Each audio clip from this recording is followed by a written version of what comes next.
आपने कई बड़ी बड़ी हस्तियों की और बड़ी बड़ी घटनाओं की क्राइम स्टोरी देखा होगा।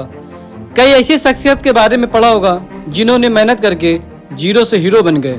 लेकिन ये खबर थोड़ा हटके है। दरअसल एक नेता गरीबों का मसीहा बनकर उनको लूटने का काम करता है, जिसको हमारा चैनल प्रमुखता से दिखाने जा रहा है। राजनीति में कदम रखते ही बुलेट से चलने वाला लाल बत्ती का भौकाल दिखाने लगा। नेतागिरी की आड़ में इतनी संपत्ति बना ली जितनी हमारी और आपकी सोच नहीं होगी। नाम प्रियरंजन दिवाकर, जो काला रुपया कमाने का जादूगर बन गया। प्रियरंजन ने किसान और गरीबों के साथ विश्वासघात करके और दबंगई दिखाकर जमीन हथियाने का काला धंधा बना लिया। सत्ता पलटते ही थाली के बैगन की तरह पलटी मारकर पार्टियों में रुपए के बल नेता बन जाता और प्रियरंजन को काला रुपया कमाने का इतना शौक चढ़ा कि जिसकी सत्ता उसी के गान गाने लगा। आइए हम बताते हैं प्रियरंजन आसू दिवाकर की असली कहानी।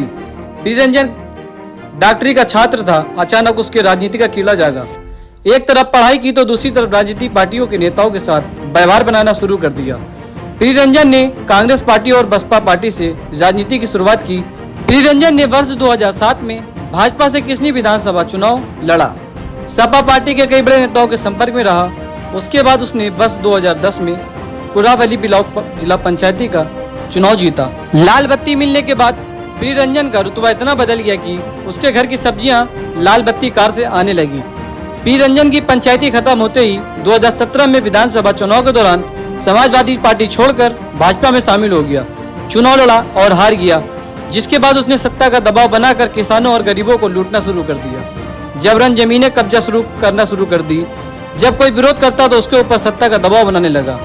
प्रियरंजन का ड्राइवर बबलू से लेकर उत्तर प्रदेश के कई जिलों में उसके साथियों ने जाल बिछा रखा है। जाल इतना बड़ा है कि जो भी गरीब और किसान एक बार जाल में फंसा तो कभी बाहर नहीं निकल पाया। ऐसा ही मामला एक उजागर हुआ जो कानपुर का है। कानपुर के चकेरी गांव में रहने वाले एक किसान परिवार को तबाह कर दिया। 2 बेटियों के सर से पिता का साया उठ गया। पत्नी विधवा हो गई। घर में कोई भी कमाने वाला नहीं बचा। बेटी का डॉक्टर का बनने का सपना टूट गया। 2 माह बाद बड़ी बेटी की शादी थी, उसके अरमान चकनाचूर हो गए। एक हंसते हुए परिवार के सामने अचानक मुसीबत का पहाड़ खड़ा हो गया। प्रियरंजन दिवाकर ने किसान बाबूराम की जमीन हथियाने के लिए सबसे पहले उसके परिवार पर विश्वास जीता। उसके बाद करोड़ों की संपत्ति रद्दी में खरीदने के लिए कई दांवपेच लगाए। इसमें मुख्य रोल ड्राइवर बबलू ने निभाया। परिवार को लखनऊ ले जाकर अपना रुतबा दिखाया। बड़े बड़े नेताओं से मिलवाकर विश्वास बनाया। फिर किसान को इतना मजबूर किया कि किसान ने अपने घर के पास बने रेलवे ट्रैक में अपनी जान दे दिया। किसान राम बाबू ने एक सुसाइड नोट में लिखा कि जिसमें लिखा था, योगी जी आपकी सरकार है, आपकी सरकार के सदस्य ने मेरी जमीन कब्जा कर लिया है। मैं सारे सबूत छोड़कर आत्महत्या करने जा रहा हूँ। हो सके तो मेरी बेटियों को इंसाफ दे देना। घटना के 4 दिन हो गए। आधा दर्जन के खिलाफ गंभीर धाराओं पे मुकदमा लिखा गया, लेकिन किसी आरोपी की गिरफ्तारी नहीं हुई। ऐसे में परिवार दर दर भटक रहा है। कभी पुलिस अधिकारियों के पास जा रहा है तो कभी मुख्यमंत्री और प्रधानमंत्री से मदद की गुहार लगा रहा है।